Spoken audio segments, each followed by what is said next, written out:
welcome back. This is the first video of 2025, so Happy New Year to you. So we are hitting the ground running with another engine build.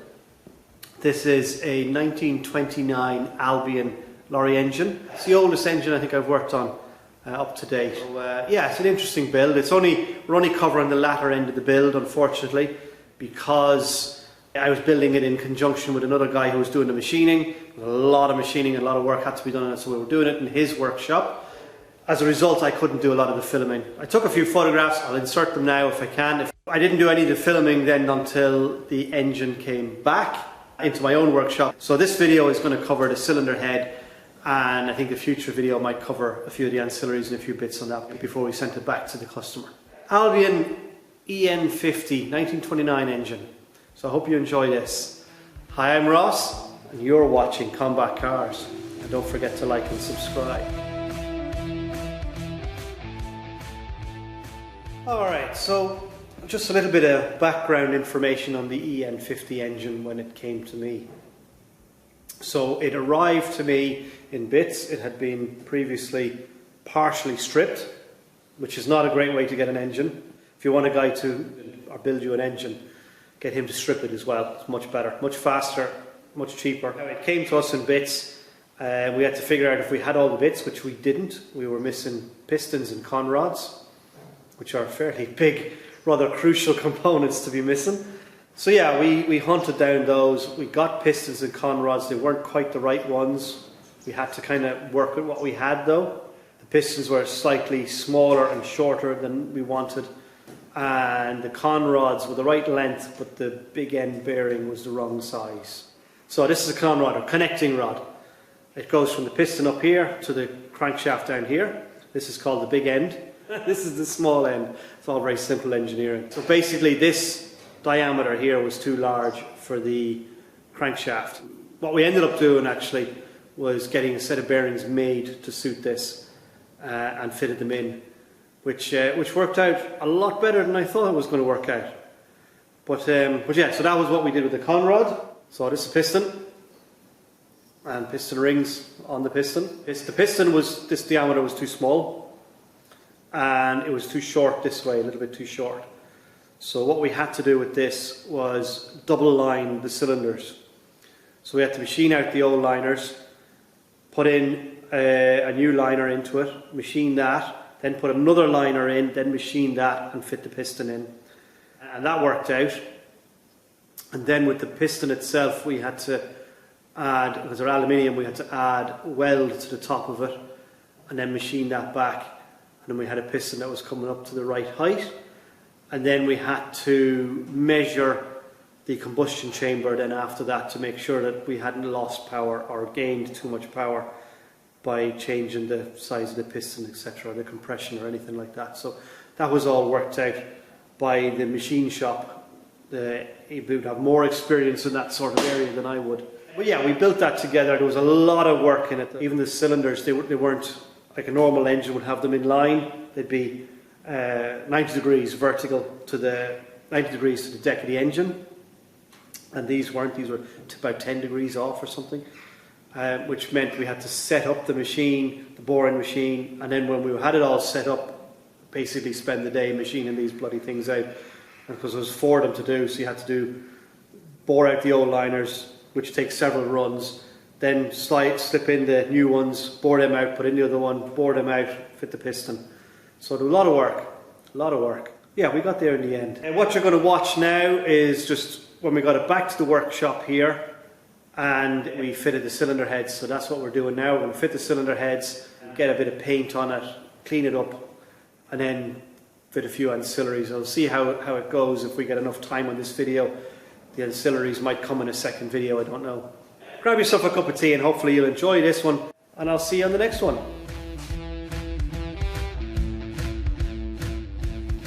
So we were missing a stud on this side here. I got one made up. I actually purchased a stud, but it was correct threads, but it was too long, so I had to get the stud shortened and then a new thread cut onto it. So I'm just going to fit this now. I'm going to put a bit of thread lock on here, and that'll help seal it up from water ingress coming up from the water jacket, and it'll give it a nice tight fit as well.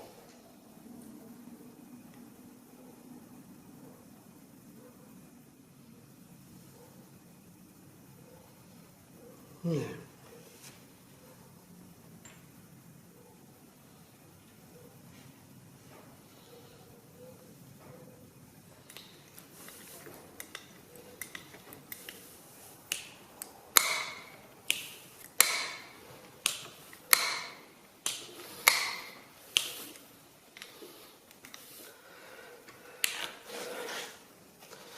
That's that bit done.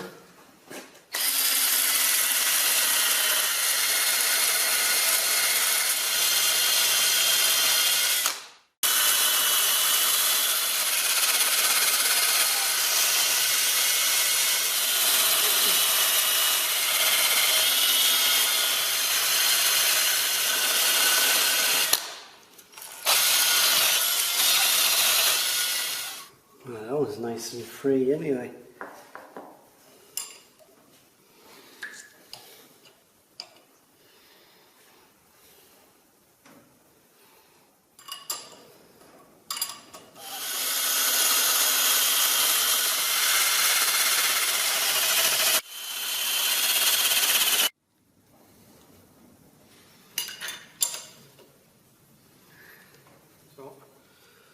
All I'm doing here, I'm cleaning down the threaded area so that when we sit the head on, we lubricate the threads, put the nuts on, we're not getting any resistance except for the actual squeeze on the gasket. So that way we get an accurate torque reading on all the bolts, all the studs, and the head gets put down nice and evenly, which is what we want.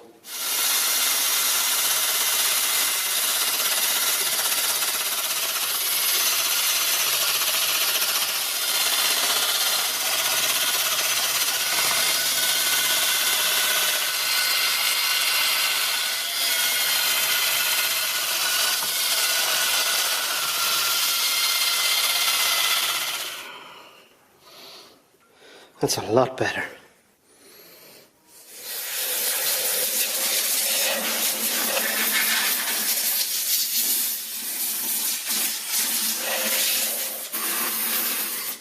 Okay, so the next thing I'm going to do before we fit the head, I'm going to give the cylinders a bit of a lubrication. It's last lubrication before the head goes on and seals it up. I'm also going to put a bit of grease around each valve to give it a good seal for the initial startup. It could be a while before we start this, so I want to make sure it's got a good seal, that the oil doesn't drain away on it. Alright, so this is a bit of 30 weight engine oil, so I'm just going to put a bit of that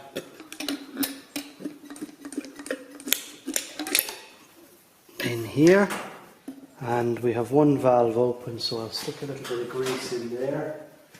It's just ordinary grease, nothing special. Right, now I need to rotate the engine.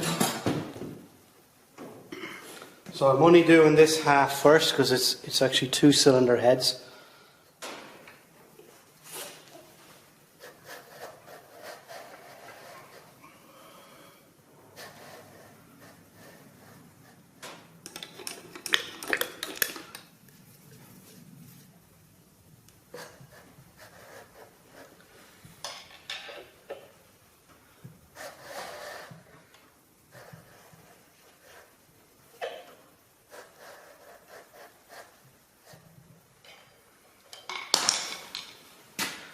Okay.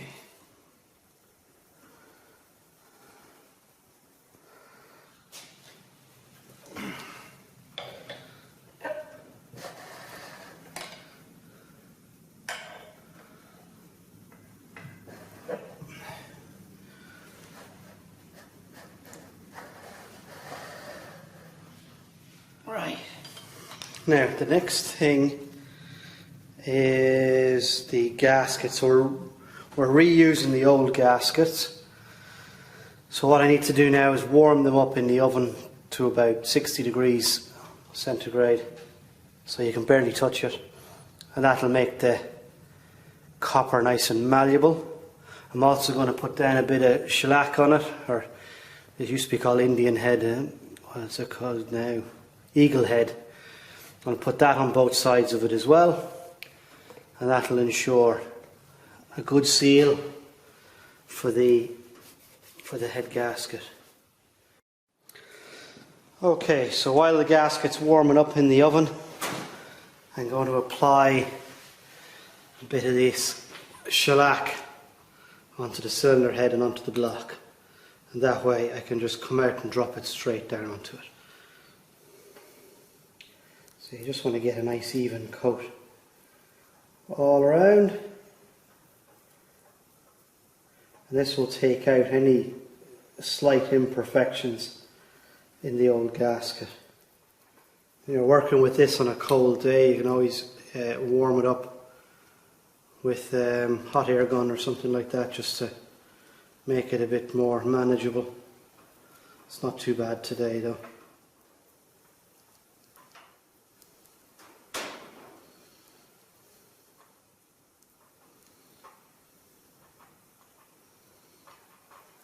That's the cylinder head. I'll put that to one side, and we'll do the block.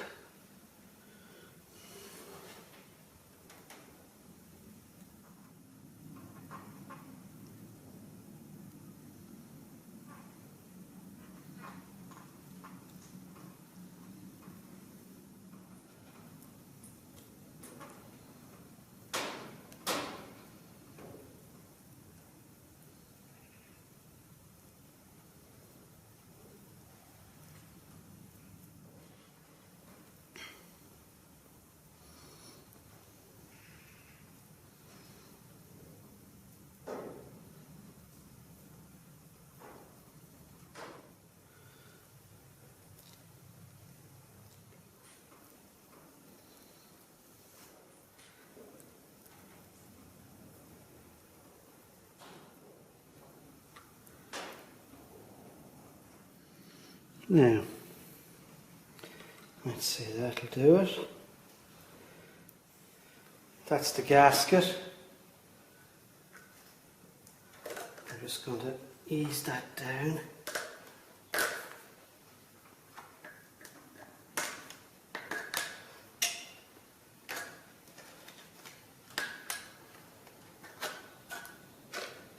There we go.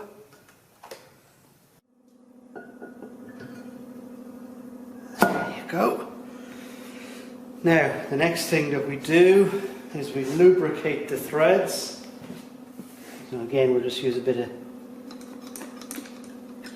the old engine oil. This is what's referred to as a wet torque. So you have a different torque settings depending on whether you're doing it dry or wet. We're doing it wet to give us the least amount of resistance, so that we get an even pressure on the gasket all the time.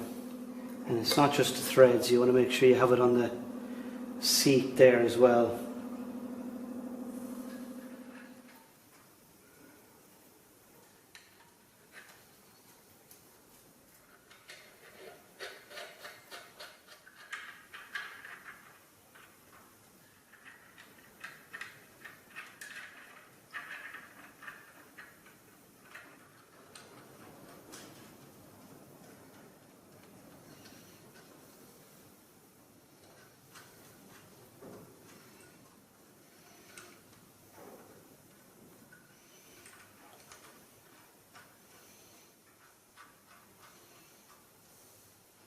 Okay, this is going to be a little awkward because there's two different sizes, but you always start in the centre and work your way out, and you always go across the gasket like that. So this will be our number one. We're just going to put them home. We're not going to really tighten them down. We're literally just putting them down.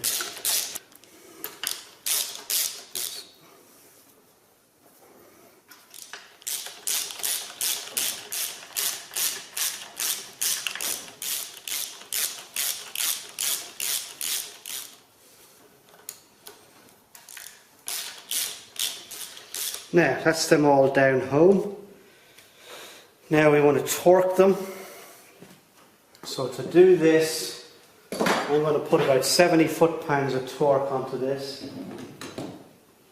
But we don't start with 70, we'll start with about 50. So we start here again.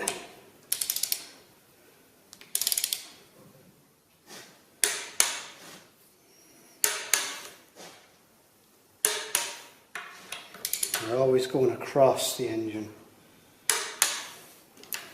So 50 is not actually all that tight.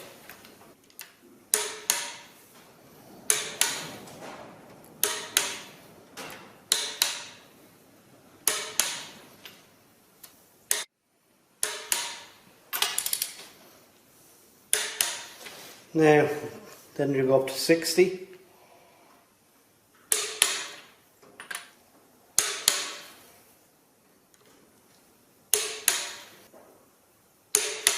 Right. The next thing we'll do now is we go to 70, which is going to be our last setting.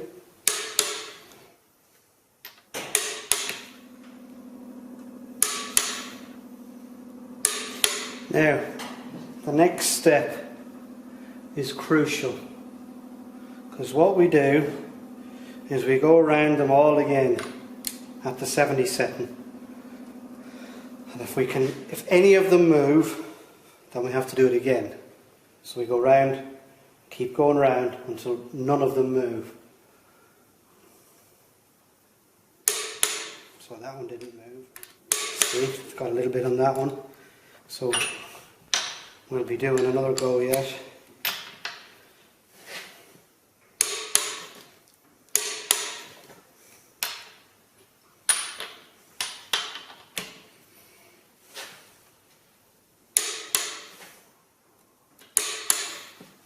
Now, because we got movement on some of them, we go around it again.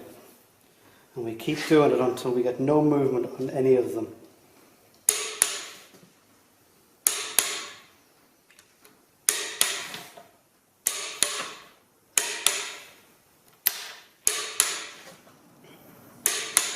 Now, that's it, no movement on any of them. Happy with that.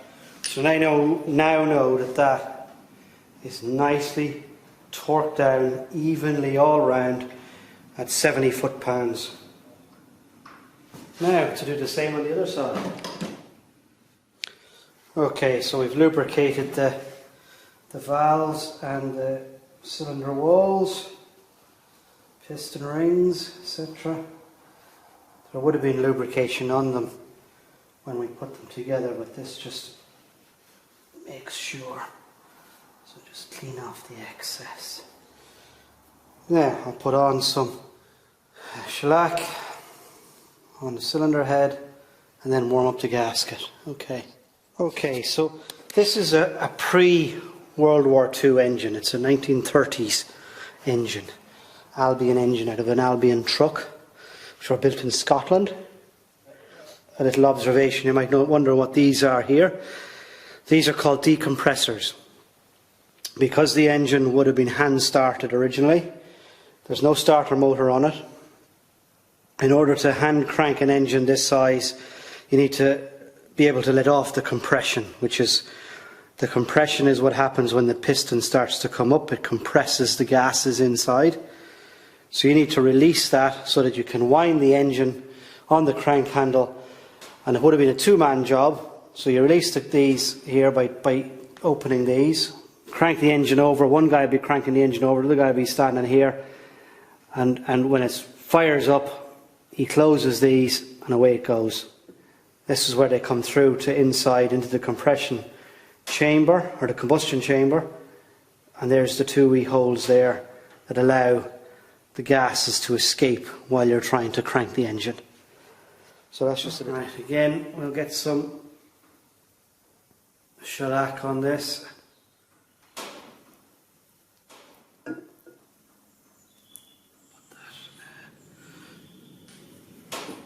This engine build was a huge undertaking.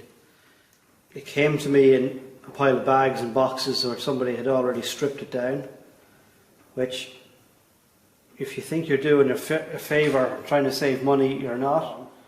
All it means is I have to spend twice as long trying to sort through the parts to see what we have and what we haven't got. See what's broken and what's missing. It's much quicker if you left it in one piece and let me, or whoever it is that you're getting to build your engine, take it apart. And they can label it the way that they want to label it then.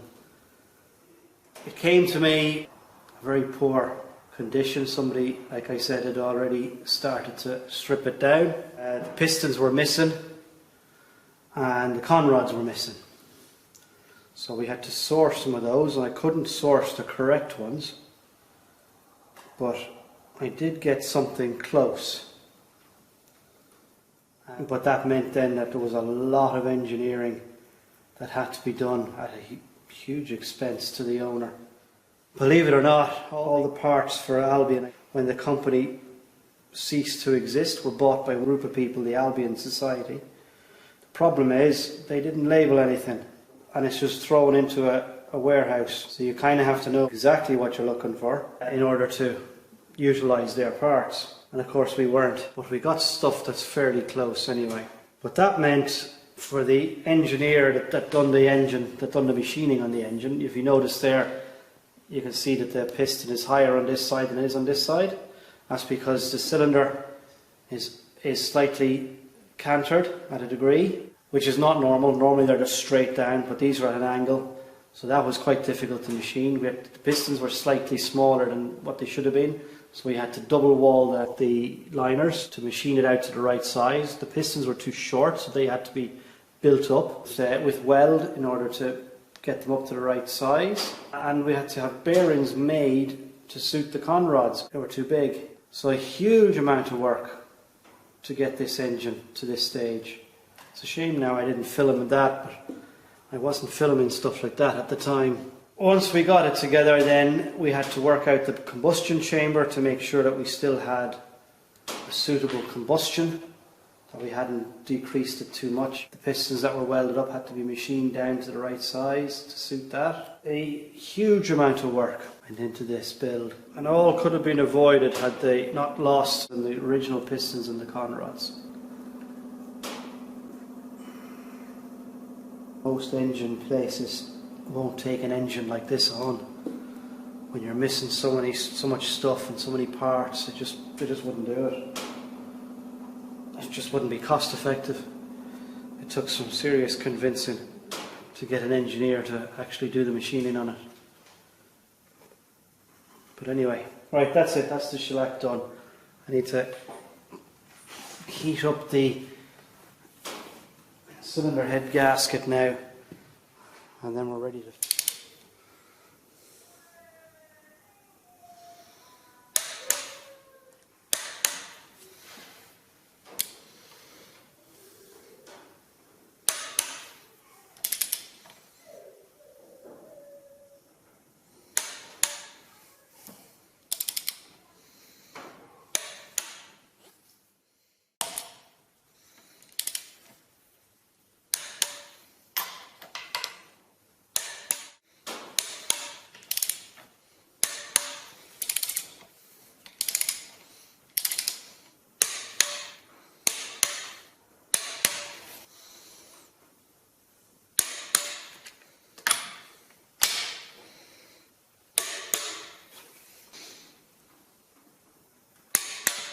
Yeah, that's it. All torqued down.